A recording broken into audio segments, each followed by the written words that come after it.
भाई हिसार के डीसी की हत्या किसने की थी? तो भाई हांसी, हिसार व सिरसा के विद्रोहियों ने क्या किया था? इसकी हत्या कर दी। और हत्या करते ही भाई अंग्रेजों के छक्के छूट गए भाई। अंग्रेजों के क्या हो गए बेटा?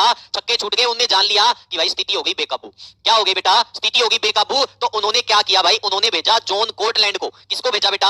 आपसे पूछा जा सकता है उन्होंने किसको भेजा? फिर उन्होंने भेजा बेटा जॉन कोर्टलैंड को। किसको भेजा बेटा?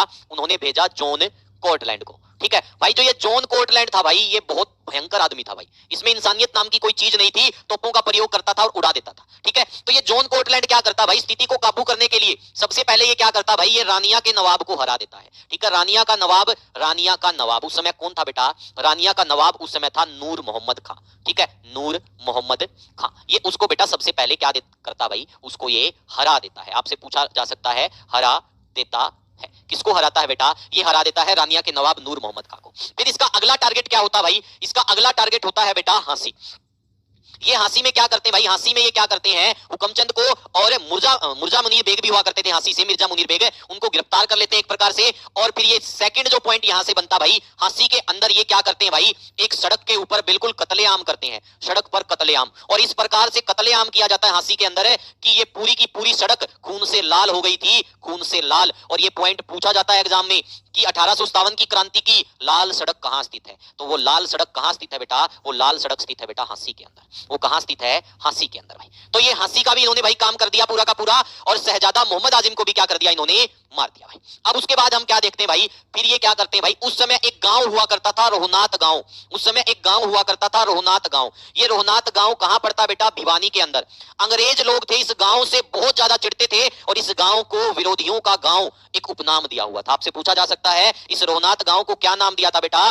विद्रोहियों का गांव। विद्रोहियों का गांव। ठीक है, ये इसको किन्होंने नाम दिया हुआ था? ये उपनाम किसने दिया बेटा? ये उपनाम दिया अंग्रेजों ने। ये उपनाम किसने दिया? ये उपनाम दिया अंग्रेजों ने। यहां तक चीजें क्लियर भाई? ठीक है, ये उपनाम किसने दिया बेटा? ये उपनाम दे दिया अंग्रेजों ने। इसके बाद यहां तक चीजें क्लियर भाई? अगले पॉइंट की तरफ बढ़े। चलो भाई, अब इन्होंने क्या किया भाई? रोहनाथ के अंदर मैंने आपको बताया था जॉन कोर्टलैंड ने पहले तो भाई किस पे? पहले तो इसने काम कर दिया भाई रानिया पर।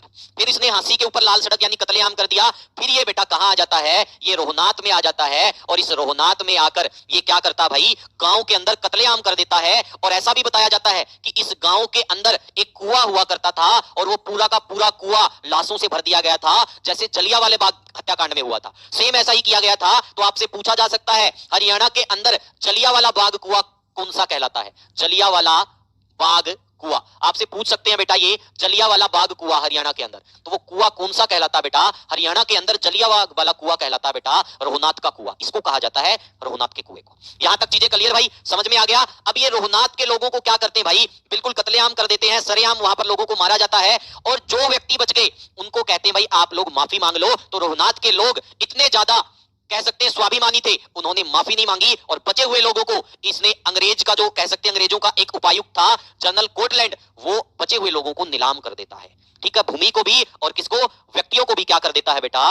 नीलाम कर देता है। तो आप समझ सकते हो कि इन्होंने किस प्रकार से कार्य किया था। समझ गए आप? अंग्रेज कितने क्रूर हुआ करते थे, वो पॉइंट आप लोगों के सामने क्लियर है। तो फिर इस रोहनाथ के विषय में गजेटियर के अंदर भी लिखा गया है कि यहाँ की भूमि को और यहाँ के लोगों को नीलाम कर दिया गया था। और ऐसा ही अब हिसार के अंदर एक जो प्रसिद्ध हम कह सकते हैं भाई रचनाकार भी कह सकते हैं, नाटककार भी कह सकते हैं, मनीष बिस्मिल, उसने नाटक किया था रोहनाथ के ऊपर भाई। रोहनाथ की जो स्टोरी थी उसके ऊपर इन्होंने नाटक किया था। और जब वो नाटक प्ले किया गया तो मुख्यमंत्री साहब की आंखों में आंसू आ गए थे और जितने भी लोग वहां पर बैठे थे उनकी आंखों में आंसू आ गए थे। तो कितनी दर्द भरी दास्तां है इस रोहनाथ गांव की। और यहाँ के लोग कितने स्वाभिमानी थे। तो भाई वास्तव में ऐसे लोगों को सलाम है मेरा। ठीक है, तो भाई ये था रोहनाथ। और फिर इस रोहनाथ में अगर आपसे पूछ लिया जाए भाई इस रोहनाथ में क्या होता था बेटा? इस रोहनाथ में झंडा नहीं फहराते थे लोग।